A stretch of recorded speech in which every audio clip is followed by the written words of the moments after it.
Hello, welcome to Tamil Mumbai Banu. நான் உங்கள் பானு. இன்றைக்கி வந்து லாஸ்ட் டே ஆஃப் ஹாலிடே, அதாவது வின்டர் ஹாலிடேஸோட லாஸ்ட் டே. சண்டே ஈவினிங், மண்டேலேருந்து ஸ்கூல் ஸ்டார்ட் ஆகுது. ஸோ சண்டே ஈவினிங்லேருந்தே நம்மளை கொஞ்சம் உற்சாகப்படுத்திட்டு நாளைக்கு ஸ்கூல் டே ருட்டீன் ஸ்டார்ட் பண்ணுறதுக்காக இன்றைக்கே கொஞ்சம் நம்ம மைண்டை ப்ரிப் பண்ணிக்கலாம். அதே மாதிரி வீட்டு வேலைங்களில் வந்து கொஞ்சம் ரெகுலராக வந்து ஸ்டார்ட் பண்ணுறதுக்கு ஆரம்பிக்கலான்றதுக்காக வந்தேன். அநேகமாக நான் ஸ்கூலுக்கு படிக்கும்போது கூட ஹாலிடேஸ் முடித்து இந்த அளவுக்கு வந்து கமிட்டடாக இருந்திருக்க மாட்டேன் எனக்கு தெரிஞ்சு. இப்போ வந்து அவ்வளோ கமிட்டடாக இருக்கேன். பசங்களுக்கு இருக்கோ இல்லையோ எனக்கு இருக்குது. ஸோ இன்றைக்கி மத்தியானம் லஞ்சு பார்த்தீங்கன்னா மட்டன் பிரியாணி தான். இது தலப்பாக்கட்டி ஸ்டைலில் செஞ்சுருக்கேன். ஆல்ரெடி நம்ம சேனலில் ரெசிபி இருக்குதுன்னு நினைக்கிறேன். அப்படி இல்லைன்னா இன்னொரு தடவை செஞ்சால் போச்சு, அதை உங்க கூட ஷேர் பண்ணால் போச்சு. அதில் போய் என்ன இருக்குது உங்களுக்கு? இல்லை அதுதான் கிச்சன் பார்த்தீங்கன்னா சுத்தமாக ஆல்ரெடி சொன்னேன். ரொம்ப இந்த ஹாலிடேஸில் வாரத்தில் ஒரு நாள் இல்லை வாரத்தில் 2 நாள் வந்து நார்மல் க்ளீனிங், அதாவது துடைக்கிறது கூட அப்படி தான் பண்ணிகிட்டு இருந்தேன். வீட்டில் தானே இருக்கோம், நாளைக்கு பார்த்துக்கலாம், தோசை சுடுறோம் நைட்டு, அது பண்ணுறோம் இது பண்ணுறோன்னு அப்படியே விட்டது தான். இன்னிலேருந்து கொஞ்சம் ஃபார்முக்கு வரலான்ட்டு ஸ்டார்ட் பண்ணியிருக்கேன். என் பொண்ணுக்கு வந்து நாளைக்கு ஸ்கூல் கிடையாது. அவளுக்கு வந்து இன்னும் 3 நாள் கழித்து ப்ரிப்ரேட்டரி எக்ஸாமோட தான் வந்து ஸ்கூல் ஸ்டார்ட் ஆக போகுது. யஷ்வனுக்கு தான் நாளிலேருந்து ஸ்கூல். ஸோ பேக்கிங் எல்லாம் வந்து முடிச்சுட்டு இன்றைக்கி சீக்கிரமாக கிளம்பிட்டாங்க. சண்டேன்றதுனால ஒரு 4:30க்கெல்லாம் முடிஞ்சுது. இந்த மந்த் வந்து 2 Sundays ஒர்க் பண்ணுவாங்க இந்த பொங்கலுக்காக. எக்ஸ்ட்ராவாக ஒருத்தர் வர்றதுனால கொஞ்சம் எங்களுக்கு ஃப்ரீயாக இருக்குது. அந்த அளவுக்கு நாங்கள் போய் செய்யணுன்றது கிடையாது. ஸோ ஸ்கூல் ஸ்டார்ட் ஆனாலுமே நாளையிலேருந்து அந்த ப்ரெஷர் இல்லை.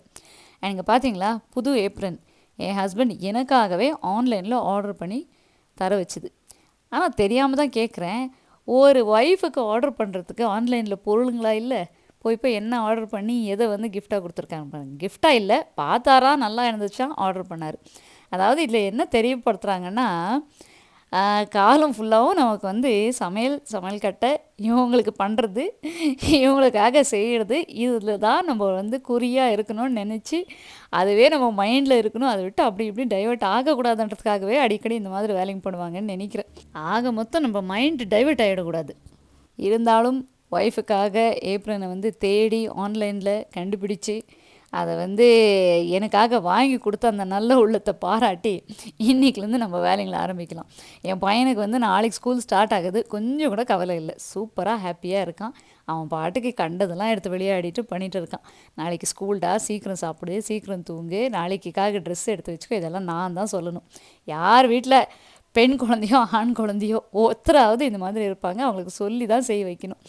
அதாவது நாளைக்கு ஸ்கூல் ஸ்டார்ட் ஆன உடனே நாளையிலேருந்து நார்மலுக்கு வந்துடுவான். பட் இன்றைக்கி ஹாலிடே இருக்குது, நாளைக்குக்காக இன்றைக்கி கொஞ்சம் சொல்லி தான் வைக்கணும். அப்படியே 2 தடவைக்கு மேலே சொல்லிட்டோன்னு வச்சுக்கோங்களேன். எனக்கு தெரியுமா, எத்தனை தடவை தான் சொல்வீங்க, ஆல்வேஸ் இதே தானா, ஐ நோமா, இந்த மாதிரி தான். அதுலேயும் 2வதாக சின்னதாக இருக்குது பாருங்கள், இதுதான் இந்த மாதிரி எல்லாம் பேசும். இதுங்களுக்கு தான் பயம்ன்றது கொஞ்சம் கம்மியாக இருக்கும். பெருசுங்களுக்கெல்லாம் இன்னுமே வந்து நம்ம என்ன சொன்னாலும் காது கொடுத்து கேட்குறாங்களோ இல்லையோ, அட்லீஸ்ட் சைலண்ட்டாக இருக்கிறாங்க, வாய் கொடுக்கறது கிடையாது. இது பதிலுக்கு பதில் வாய் கொடுக்குது. என்ன பண்ணுறது? யார் வீட்டிலெல்லாம் ஒன்று இந்த மாதிரி இருக்குன்றது கண்டிப்பாக கமெண்ட்டில் சொல்லுங்கள், எனக்கு ஆறுதலாக இருக்கும். இருந்தாலுமே நம்ம வந்து விட்டு கொடுக்கக்கூடாது இல்லையா, கெத்தாக இருப்போம் ஆன்ற மாதிரி நான் சொல்லி நீ செஞ்சு தான் ஆகணுன்ற மாதிரி ஒரு ரூலோடு இருந்தால் தான் ஓரளவுக்காவது ஒரு வயசு வரைக்கும் நம்மளால் வந்து அவங்கள தாக்கு பிடிக்க முடியும். சரி, இப்போ வந்து மத்தியானம் செஞ்சது எல்லாமே வந்து அப்படியே வச்சு சாப்பிட்டு சாயந்தரமாக டீ எல்லாம் போட்டு குடிச்சு அதுக்கப்புறம் பொறுமையாக வந்து கிச்சன் க்ளீன் பண்ணலான்னு வந்தேன். இன்றைக்கி பண்ணிட்டேன்னு வச்சுக்கோங்க, நாளைக்கு மார்னிங் வந்து எனக்கு நாள் வந்து கொஞ்சம் ஃப்ரீயாக ஸ்டார்ட் ஆகும். யூஸ்வலாக முன்னாடியெல்லாம் வந்து மண்டே மார்னிங் தான் வந்து கிச்சன் க்ளீனிங் பண்ணுவேன். அதாவது குக்கிங் எல்லாம் முடிச்சுட்டு ஸ்கூலுக்கு வந்து எல்லாம் பண்ணி முடிச்சுட்டு அன்றைக்கி தான் வந்து கிச்சன் க்ளீனிங், வீடு பெருக்கி தொடச்சி இதெல்லாம் பண்ணுவேன். இப்போல்லாம் சொன்னேன் இல்லைங்களா, கொஞ்சம் கம்மி பண்ணியிருக்கேன். அண்ட் இப்போ முதல்ல பேக் பெயின் ஸ்டார்ட் ஆனப்போ என்னோடய ருட்டீனுக்கும் இப்போதைக்கும் வந்து நிறைய வித்தியாசம் இருக்குது. இப்போல்லாம் வந்து ஒரு அளவுக்கு பண்ணலாம், பெல்ட் இல்லாமல் இருக்கலாம், ரொம்ப ரெஸ்ட்ரிக்ஷன்ஸ் எல்லாம் கிடையாது. அன்றதுனால கொஞ்சம் நம்மளே வந்து மோட்டிவேட் பண்ணிவிட்டு இன்னொரு ஸ்டெப்புக்கு வந்து ரெடி ஆகணும் இல்லையா. ஸோ இப்போ பார்த்திங்கன்னா எல்லாத்துலேயும் வந்து லைஃப்பில் அப்ஸ் அண்ட் டவுன்ஸ் இருக்கும். அப்போ இருக்கும்போது முடிஞ்ச போது நம்ம வந்து விழுந்து பண்ணோம்.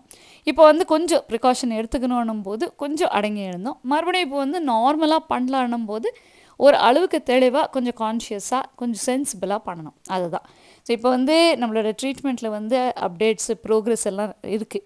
அதுக்கேற்ற மாதிரி வேலைங்களையும் வந்து என்னோடய ப்ரோக்ரெஸ் வந்து பார்த்துட்டே இருப்பீங்க.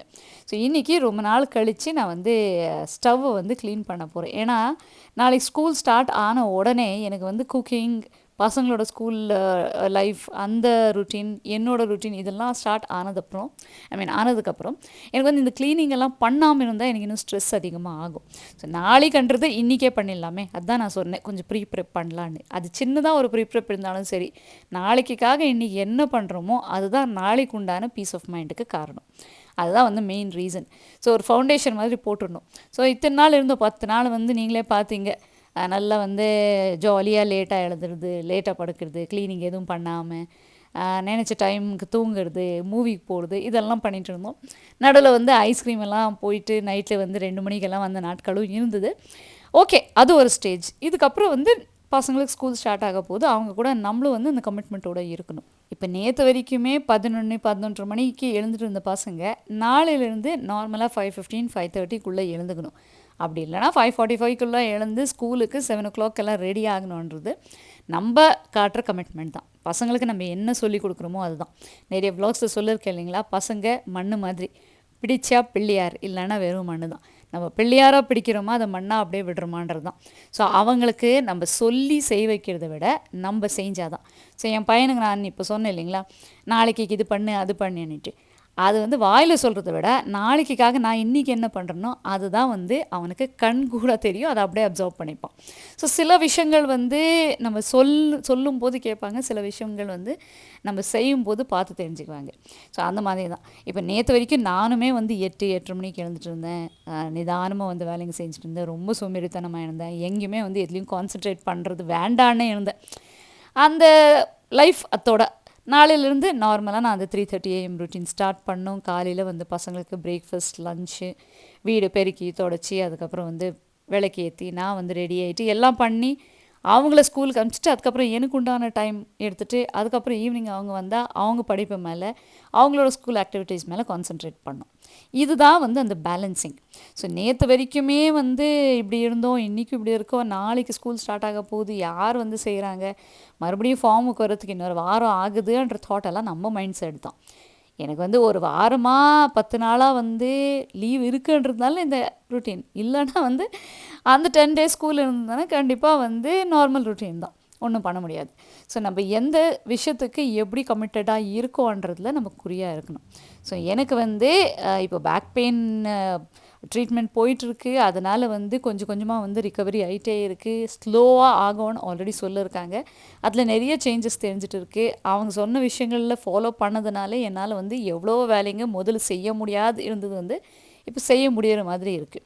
அதில் வந்திருக்கிற ப்ரோக்ரஸில் எவ்வளோ முடியுமோ அவ்வளோ பண்ணலான்னு தான் இன்றைக்கி வந்து இந்த கிச்சன் க்ளீனிங்கில் ஸ்டார்ட் பண்ணது. அதாவது ஸ்டவ் க்ளீன் பண்ணி கவுண்டர் டாப் ஆர்கனைசேஷன் இருக்கவே இருக்குது தெரியும் உங்களுக்கு. அண்ட் கவுண்டர் டாப்பை வந்து நீட்டாக க்ளீன் பண்ணி நாளைக்கு உண்டான செட்டப் வந்து ரெடி பண்ணுறது. இந்த மெத்தடில் வந்து க்ளீனிங் ஒரு வாரத்துக்கு 2 நாள் பண்ணாலே பெரிய விஷயம். நார்மல் ஃபேமிலிஸில் வாரத்தில் 1 நாள் பண்ணாலும் போதும். ஆனால் இது பண்ணுறோமா அதுதான். ஸோ என்றைக்கு பண்ணுறோம், எப்படி பண்ணுறோன்றதில் நம்ம தெளிவாக இருக்கணும். நம்ம ஹோம் மேக்கர்ஸ் லேடிஸ் என்ன பண்ணுவோம்னா, என்றைக்கு ரொம்ப பிஸியாக இருக்கும் நாள் அன்றைக்கி தான் வந்து க்ளீனிங்கன்னே வச்சுப்போம். குக்கிங்கே எக்கச்சக்கம் இருக்கும், வேறு ஏதோ இருக்கும், அன்றைக்கி வந்து இங்கே க்ளீன் பண்ணால் அங்கே க்ளீன் பண்ணலாம், இது பண்ணலான்னு அன்றைக்கி தான் அதை வச்சுப்போம்.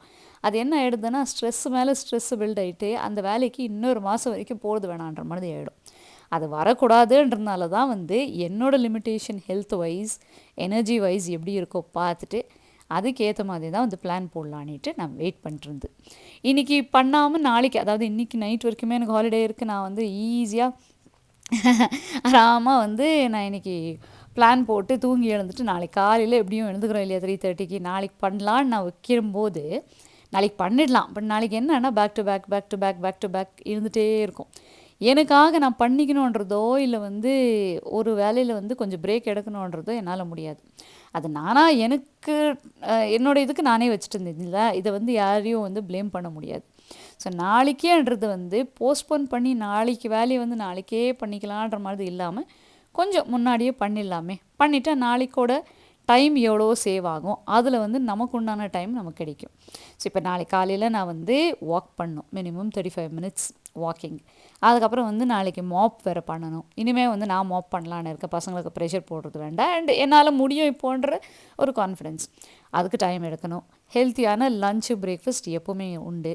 அதுக்கு முன்னாடி வந்து நம்மளோட செல்ஃப் கேர் காலையில், அதுக்கு கொஞ்சம் டைம் எடுத்துக்கணும். உட்காந்து தண்ணி குடிக்கணும், வாழைப்பழம் சாப்பிடணும். அப்படி இல்லைன்னா கஞ்சி காசி அந்த வேலைங்க பண்ணுறதுக்கு. ஸோ இதுக்கு எல்லாமே வந்து கொஞ்சம் கொஞ்சம் டைம் கொடுக்கும்போது, டைம் எடுத்துறதுக்காக நம்ம வந்து முன்னாடியே ஒரு நாளைக்கு முன்னாடி வந்து அதுக்காக கொஞ்சம் டைம் எடுத்து அந்த வேலையை வந்து முன்னாடி நாளே பண்ணும். அதாவது அந்த வேலை பண்ணுறதுக்காக இன்னும் சில வேலைங்க வந்து முன்னாடியே பண்ணி வைக்கிறது. ஸோ அதுக்காக தான் இன்றைக்கி பார்த்திங்கன்னா நான் வந்து ஆரம்பிச்சது. ரொம்ப நாள் கழித்து தான் நான் வந்து இந்த கிச்சன் க்ளீனிங்க்கு இவ்வளோ டைம் கொடுத்துட்ருக்கேன். இது முன்னாடி நீங்கள் ரெகுலராக மண்டேஸ் அண்ட் தேர்ஸ்டேஸ் நிறைய வ்ளாக்ஸில் வந்து நான் காட்டியிருக்கேன். ஸோ நல்லா வந்து இந்த அளவுக்கு க்ளீன் பண்ணால் தான் இன்றைக்கி வந்து நான் வினிகர் வாட்டர் சொல்யூஷன் எதுவும் ரெடி பண்ணல. அது எதுவும் இல்லாமல் வெறும் தண்ணி வச்சே நான் இன்றைக்கி க்ளீன் பண்ணலான்னு சொல்லிட்டு பண்ணிகிட்டு இருக்கேன் பொறுமையாக. அது வந்து நம்ம பொறுமையாக ப்ரொடக்டிவாக ரொம்ப கூலாக பண்ணும்போது அதோட வேலையோட ரிசல்ட்ஸே ரொம்ப அலாதி தான். அப்போ வந்து நமக்கு இருக்கிற அந்த பீஸ் ஆஃப் மைண்டோடு அந்த வேலை செய்யும்போது இன்னுமே வந்து நமக்கு இன்ட்ரெஸ்ட் வரும். அந்த வேலையில் வந்து நமக்கு கான்சன்ட்ரேஷன் வரும். ஸோ இப்போ அந்த ஸ்டவ்வை வந்து நீட்டாக பர்னர்ஸ் எல்லாம் கழுவி தொடச்சி அதுக்கப்புறம் அது மாட்டி விட்டு கீழே ஸ்டவ் கீழே துடைக்கிறது, பின்னாடி துடைக்கிறது, அந்த டைல்ஸு க்ளீன் பண்ணுறது, இதெல்லாம் பண்ணி முடிக்கிறதுக்குள்ளே எவ்வளவோ எனக்கு அதை பார்க்க வந்து அடுத்தது என்ன பண்ணலான்னு. ஸோ இதுவே நான் நாளைக்கு காலையில் இந்த எனர்ஜியோடு இல்லாமல் கொஞ்சம் அர்ஜென்ட்டாக ஃபாஸ்ட்டாக பண்ணேன்னு வச்சுக்கோங்க, அந்த அளவுக்கு கான்சன்ட்ரேஷன் கொடுக்க மாட்டேன். முதல்லலாம் கொடுத்துட்டு இருந்தேன். ஏன்னா எனக்கு தெரியும் ஒரு 11 o'clock வரைக்கும் எப்படியாவது இழுத்து ஓடிட்டு 11 o'clock மேலே ரெஸ்ட் எடுத்துக்கலான்னு. ஆனால் இப்போ அப்படி கிடையாது இல்லை, கொஞ்சம் நடுவில் ரெஸ்ட் எடுக்கணும். ரொம்ப இழுத்து போட்டு முதலுக்கே மோசம் ஆகக்கூடாதுன்றதுக்காக தான். ஸோ அதுக்கு தான் வந்து பார்த்து டைம் எடுத்து எப்போ டைம் இருக்கோ எப்போ இன்ட்ரெஸ்ட் இருக்கோ பண்ணலான்ட்டு பண்ணும்போது ஃபுல் இன்ட்ரெஸ்ட்டோடு பண்ணணும். இல்லைனா பண்ணவே கூடாது என்னை பொறுத்த வரைக்கும். ஒன்ஸ் இன் அ வைல் விட்டுடலாம். ஸோ பலன்னு இந்த ஸ்டவ் வந்து இந்த அளவுக்கு தொடச்சி வச்சது வெறும் தண்ணியில் தான். ஃபஸ்ட்டு சோப்பு விட்டு, அதாவது துணியில் சோப்பு டிஷ்வாஷிங் லிக்விடை வந்து நினச்சி அதை வந்து ஒரு தேய்ச்சிட்டு 2 தடவை வந்து தொடச்சிட்டு அதை டிஸ்போசபிள் கிளாத்தை தூக்கி போட்டு மைக்ரோஃபைபர் கிளாத்தில் ஃபைனலாக தொடச்சிது. இன்றைக்கி வந்து எந்த சொல்யூஷனும் யூஸ் பண்ணல. ஆல்ரெடி நம்ம சேனலில் நம்ம க்ளீனிங்காக எந்த கமர்ஷியல் க்ளீனர்ஸும் யூஸ் பண்ணுறதில்ல. வினிகர் வாட்டர் மட்டும்தான். அந்த வினிகர் வாட்டரும் வந்து இப்போ ஆஃப் லேட்டாக வந்து ஃபில் பண்ணி வைக்கல, அதை டைல்யூட் பண்ணி வைக்கல. ஏன்னா ரெகுலராக நான் பண்ணிகிட்டு இருந்திருக்கல, ஜஸ்ட் ப்ளெயினாக தான் வந்து தொடச்சிட்டு இருந்தேன். இப்போ நார்மலுக்கு பண்ணுறதுக்கு ஆரம்பிக்கும் போது ஓகே இன்றைக்கி இப்படி பண்ணி பார்க்கலாம், அதுக்கப்புறம் வந்து நம்ம ரெகுலராக பண்ணும்போது வினிகர் சொல்யூஷன் வச்சுக்கலான்னு சொல்லிட்டு இன்றைக்கி எடுத்தது தான். அந்த வெசல்ஸ் வாஷ் பண்ணி கவுண்டர் டாப்பை க்ளீன் பண்ணி அந்த ஸ்டவ்வை வந்து நீட்டாக தொடச்சி கழுவி க்ளீன் பண்ணி வச்சதில் அவ்வளோ ஒரு பாசிட்டிவிட்டி வரும். அந்த பர்னர்ஸ் எல்லாம் வந்து நல்ல கலர் மாறுது, உங்களுக்கே தெரியும். அதை வந்து க்ளீன் பண்ணோன்னா ஜஸ்ட் நம்ம நாரில் தேய்ச்சாலே போதும். அப்படி அது வந்து இன்னும் பளபளக்கணும்னாக்க நீங்கள் வினிகர் பேக்கிங் சோடா சொல்யூஷன் வந்து யூஸ் பண்ணலாம். அது எப்படி யூஸ் பண்ணுறதுன்றது ஃப்யூச்சர் வீடியோஸில் வந்து நான் ஷேர் பண்ணுறேன். அந்த அளவு கருப்பாக விட மாட்டேன், இருந்தாலும் ஒரு ஐடியா இருந்தால் பெட்டர் இல்லையா? ஸோ அந்த மாதிரி தான். ஸோ இந்த ஸ்டீல் ஸ்டவ்வில் நான் ஆல்ரெடி சொல்லியிருக்கேன், இது முன்னாடி வந்து கிளாஸ் டாப் பர்னர் இருந்தது, அதை எப்படி க்ளீன் பண்ணிட்டு இருந்தேன்னு உங்களுக்கே தெரியும். இதுவும் வந்து இப்போ எப்படி க்ளீன் பண்ணிட்டுருக்கேன்னு பார்த்துட்டே வந்துட்டு இருக்கீங்க. இதில் வந்து நமக்கு ஆக்சசிபிலிட்டி ஈஸி. அது வந்து தூக்கி க்ளீன் பண்ணதுனால தான் பிரச்சனை ஆகிடுச்சு. இது வந்து எப்படியாவது தூக்கி இழுத்து எப்படியாவது க்ளீன் பண்ணலாம். அப்படி பண்ணியாச்சு. அந்த பர்னர்ஸ் எல்லாம் ஆன் பண்ணி விட்டு எல்லாத்தையும் ரீப்ளேஸ் பண்ணி முடிச்சுட்டு இப்போ வந்து counter top cleaning and organisation.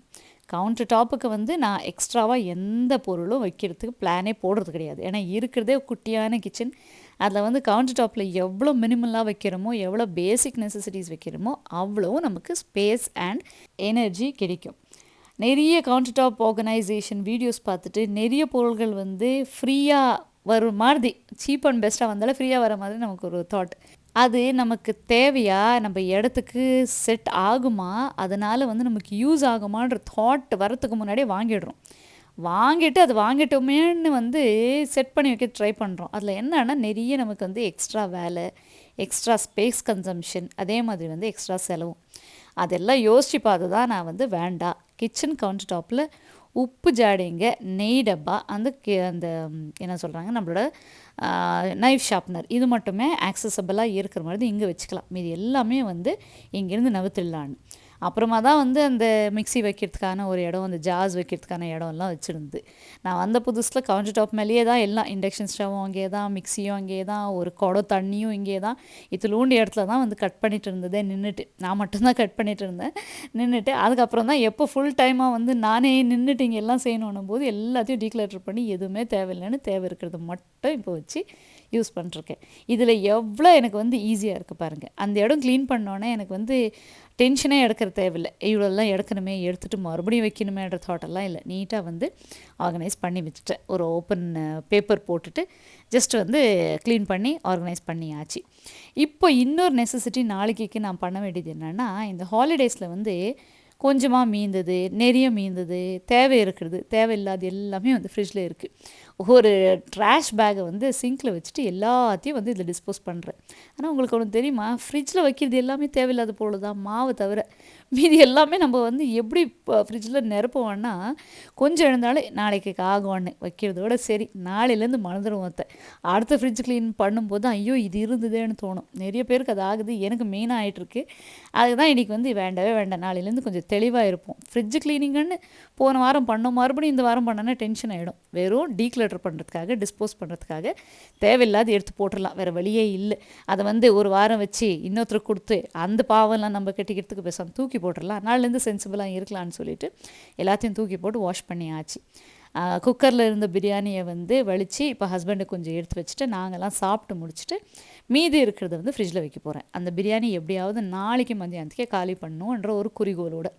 இது வந்து ஆரம்பிக்கலாம், நாளையிலேருந்து எப்படி போதோ பார்க்கலாம். நம்ம வந்து விழுந்து விழுந்து கற்றுக்கிறது தானே, எதுவுமே வந்து ஒரே தடவை வராது இல்லையா? ஸோ அந்த மாதிரி தான் இப்போல்லாம் வந்து நம்ம எவ்வளோ வந்து மேனேஜ் பண்ணாலும் ஃப்ரிட்ஜ் நிரம்பிடுது. ஏதோ ஒன்று வந்து வைக்கிறோம், காலி ஆகிறதுல கொஞ்சம் ஒரு சில டைம் வந்து இந்த மாதிரி ஒரு நாள் வந்து எல்லாத்தையும் எடுத்து டிஸ்போஸ் பண்ணி தேவை இருக்கிற தேவையில்லாதெல்லாம் வச்சுட்டு ஃப்ரிட்ஜ் க்ளீனிங்குன்னு இல்லாமல் ஜஸ்ட் ஃப்ரிட்ஜ் டீக்ளட்டரிங்னு பண்ணிவிட்டு அடுத்த நாள்லேருந்து ஒரு 4 நாளைக்கு ஃப்ரிட்ஜில் என்ன போகுதோ இமீடியட்டாக அடுத்த நாளைக்கே வெளியில் வந்து காலி ஆகிடணும். அப்படி இல்லைன்னா ஃப்ரிட்ஜில் வைக்கிறதே வேண்டாம் என்ற தாட்டோட கொஞ்சம் யோசித்து அந்த மாதிரி வந்து பிளான் போட்டோன்னு வச்சுக்கோங்க. ஒரு 2 நாளைக்கு 4 நாளைக்கு ஓரளவுக்கு நம்ம வந்து மேனேஜ் பண்ணலாம். அதை வந்து பார்த்து மேனேஜ் பண்ண வேண்டியது தான். இத்தனை வருஷத்தில் வந்து பண்ணி விழுந்து நிறைய தடவை ஆகியிருக்கு. இருந்தாலும் ஓகே, பரவாயில்லை. நாளைக்கு உண்டான ஒரு ப்ரீப்ரெப்பில் இதுவும் ஒன்று. அதுக்கப்புறம் வந்து குக்கரில் வந்து பிரியாணியெல்லாம் செய்யும்போது நம்ம சுடுதண்ணி ஊற்றி வாஷ் பண்ணும்போது ஸ்மெல்லும் இருக்காது, அதே மாதிரி கழுவுறதுக்கும் ஈஸியாக இருக்கும். ஆனால் சுடுதண்ணிக்கு சூடு ஏறதுக்கு இந்த குளிரில் வச்சா அது சூடு ஏறி வரத்துக்குள்ளே பொறுமையாக போயிடுது. என்ன பண்ணது, அவ்வளோ லேட் ஆகுது. சரி, ஒரு வழியாக சுடுதண்ணி ஊற்றி அந்த குக்கரும் வாஷ் பண்ணி ஃபுல்லாக கிச்சன், கவுண்டர் டாப், ஸ்டவ், அங்கே இருக்கிற இடம்லாம் க்ளீன் பண்ணி நைட்டுக்கு தேவை இருக்கிறதெல்லாம் எடுத்து வச்சுட்டு அதுக்கப்புறம் எங்களோட ஸ்லீப்பிங் ருட்டீன் ஸ்டார்ட் ஆகிடும். அதாவது ஸ்கூல் ஸ்டார்ட் ஆகுதுன்னா 8:30 மணிக்கெல்லாம் படுத்துடணும். இன்றைக்கி கொஞ்சம் லேட்டு, நானும் 9 மணிக்கு படுத்துடணும். கரெக்டாக அதுதான் ஃபாலோ பண்ணிட்டு வரோம். அதனால தான் வந்து காலையில் 3:30 எழ முடியுது. நேற்று தான் வந்து இன்னொரு ப்ரீப்ரெப்காக வார்ட்ரோபை ஃபுல்லாக வந்து துணிகள்லாம் மடித்து வச்சு க்ளீன் பண்ணி வச்சேன். அப்போ தான் வந்து நாளையிலேருந்து நமக்கு கொஞ்சம் சென்சிபிளாக ட்ரெஸ் பண்ணிடுறதுக்கு ரெடி ஆகிறதுக்கு ஈஸியாக இருக்கும். எப்படி பண்ண போகிறேன்னா, மேலே இருக்கிற துணி ஃபஸ்ட்டு அதுக்கு உண்டான பாட்டம்ஸ் முன்னாடி இருக்குது, எடுத்து அப்படியே தான் வந்து யூஸ் பண்ணணும்னு பார்த்துட்டு இருக்கேன், பார்க்கலாம். அண்ட் இப்போல்லாம் வந்து பிளான் பண்ணிக்கிறது என்னென்னா, ஒரு ஹேண்ட்பேக் கீழே தான் எல்லா ஹேண்ட்பேக்ஸ் வச்சுருக்கேன். அப்போ தான் வந்து நமக்கு கிளட்டர்டாக இருக்குது, அதை மேலே வச்சா எடுக்கிறதுக்கு வாட்டம் இல்லாமல் இருக்குது. அதுக்காக தான் எப்படி வச்சுருக்கேன்னா, இந்த வாரத்துக்கு இந்த பேக், எங்கேயாவது வெளியே போகணுன்னா இந்த பேக்கையே எடுத்து யூஸ் பண்ணிவிட்டு அதுக்கப்புறம் அடுத்த வாரத்துக்கு இன்னொரு பேக், இந்த பேக்கை வச்சுட்டு அப்படி எடுத்து யூஸ் பண்ணால் தான் எல்லா பேக்ஸும் யூஸ் ஆகுது. இல்லைனா வந்து ஒரே பேக் தான் வச்சுட்டு இருக்கோம். 10 பேக் இருக்கும், அதனால் எங்கே போனாலும் ஒரே பேக் பிடிச்சிட்டு வராயான்ற மாதிரி இருக்கும். ஏன்னா வந்து அந்தளவுக்கு டைம் இல்லை அதை எடுத்து யூஸ் பண்ணுறதுக்கு. இந்த மாதிரி கொஞ்சம் நுனிப்பான விஷயங்கள் பண்ணால் தான் வந்து ஓரளவுக்கு வந்து தெளிவாக வாழ முடியும், என்ன நான் சொல்கிறது இல்லையா? ஸோ வந்துடுச்சுப்பா ஸ்கூல் டே மார்னிங். காலையில் எப்பவும் போல் 3:30 எழுந்து வந்தாச்சு. 9 o'clock படுத்து 9:30க்குள்ளே வந்து தூங்கிட்டேன்னா, அப்படி கொஞ்சம் வாய்ஸ் ஓவர் எடிட்டிங் ஏதாவது இருந்ததுன்னா 10 தான் மேக்ஸிமம். 10 மணிக்கு தூங்கிட்டா காலையில் 3:30 அலாரம் அடித்தோடனே ஆஃப் பண்ணிவிட்டு எழுந்து வந்துடுவேன். ஸ்னூஸ் பண்ணுறதுன்றது என் லைஃப்லேயே கிடையாது. அந்த திங்ஸ்க்கே போகிறதில்ல. ஏன்னா வந்து நிறைய பட்டாச்சு. ட்ரான்சிஷன் வீடியோ பார்க்காதவங்க பார்த்து அதை வந்து தெரிஞ்சுக்கோங்க. ஏன்னா நிறைய விஷயங்கள் அதில் சொல்லியிருக்கேன். அந்த மாதிரி மறுபடியும் வரக்கூடாதுன்னு தான். இன்றைக்கி நாள் வந்து சுமூகமாக ஆரம்பிக்கணுன்றதுக்காகவே வந்து நேற்று கிச்சன் க்ளீன் பண்ணது. அதே மாதிரி என்னோடய லைஃப் பீஸ்ஃபுல்லாக நல்லபடியாக வந்து எனக்காக நான் வாழணும்னு நினைக்கிறதுல ஒரு ப்ளஸ் பாயிண்ட் வரணுன்றதுக்காகவே வந்து என்னோடய வார்ட்ரோபை வந்து நீட்டாக செட் பண்ணி வச்சுது. அதே மாதிரி கரெக்டு டைமுக்கு வந்து எல்லாம் முடித்து நானும் ரெடி ஆகிட்டு எனக்காக நான் டைம் எடுக்கும்போது தான் வந்து இது எல்லாத்துக்குமே ஒரு அர்த்தம் இருக்கும். இப்போ கிச்சன் க்ளீன் பண்ணிவிட்டு எல்லாம் பண்ணிவிட்டு இன்றைக்கிக்காக ரெடி பண்ணிட்டேன். ஏன் துணி எங்கோ கிடைக்குது, எதோ எங்கெங்கேயோ இருக்குது. காலைல ஃபாஸ்ட்டாக எல்லாம் பண்ணிவிட்டு குளிச்சுட்டு ஏதோ ஒரு துணியை போட்டு தலையும் சீவாமல் பொட்டு வைக்காமல் நாள் ஃபுல்லாக எண்ணெய் கடிஞ்ச முடிஞ்சியோடு தெரிஞ்சிட்டு இருந்தா அப்போ ஏன் வாழ்க்கைக்கு என்ன அர்த்தம் இருக்குது? இந்த விஷயத்தில் நம்ம செல்ஃபிஷாக யோசிக்கணும் கண்டிப்பாக. இல்லைன்னா வந்து நமக்காக நம்ம வாழ்கிறதே மறந்துடுவோம். நான் எப்படி இருக்கனோ அதை பொறுத்து தான் என் குடும்ப நாளைக்கு என் வீடு அப்படி தான் இருக்கும். என் பொண்ணும் பையனும் என்னை பார்த்து தான் வளர்கிறாங்க. அவங்களுக்கு இன்டைரக்டாக நான் வாய் திறந்து சொல்லாமல் என்னோட செயலில் என்ன சொல்கிறேன்னா, எல்லாருக்கும் செய்கிறது நம்மளோட கடமை. அதே மாதிரி நமக்காக செஞ்சுக்கிறதும் நம்மளோட கடமை. நம்மளை இக்னோர் பண்ணி மற்றவங்களுக்கு செய்கிறது வந்து செல்ஃப் சாக்ரிஃபைஸ் கிடையாது. அந்த செல்ஃப் சாக்ரிஃபைஸுக்கு அர்த்தமே இல்லை. சரி, இன்றைக்கி நாள் வந்து எப்படி போகுதுன்றதை நான் வந்து வீடியோவாக இது கூடவே அட்டாச் பண்ணணுன்னா கண்டிப்பாக வந்து 7வது மலை ஏறி 8வது மலைக்கு போவோம். 50 நிமிஷம் வீடியோ ஆகிடும். அதுதான் வந்து ஸ்ப்ளிட் பண்ணி இன்றைக்கி வீடியோ, இன்னைக்கு காலையிலேருந்து வந்து நைட்டு வரைக்கும் என்ன பண்ணோம், எப்படி இருந்தது ஸ்கூல் டே ருட்டீன், என்னோடய ஸ்கூல் டேஸ் எப்படி இருக்குன்றதை கண்டினியூஸாக வந்து நான் கொடுத்துட்டே வரேன். அடுத்த vlogல வந்து இந்த vlogோட கண்டினியூஷன் இருக்கும். இன்னும் நிறைய விஷயங்கள் பேசலாம். இதே மாதிரி நிறைய வீடியோஸ் அண்ட் vlogs நம்ம சேனலில் வந்துகிட்டே இருக்கும். Stay tuned. இன்றைக்கி vlog பிடிச்சிருந்தா கண்டிப்பாக vlogவை லைக் பண்ணி ஷேர் பண்ணி கமெண்ட் பண்ணுங்கள். தேங்க்யூ ஸோ மச் ஃபார் வாட்சிங். Bye for now.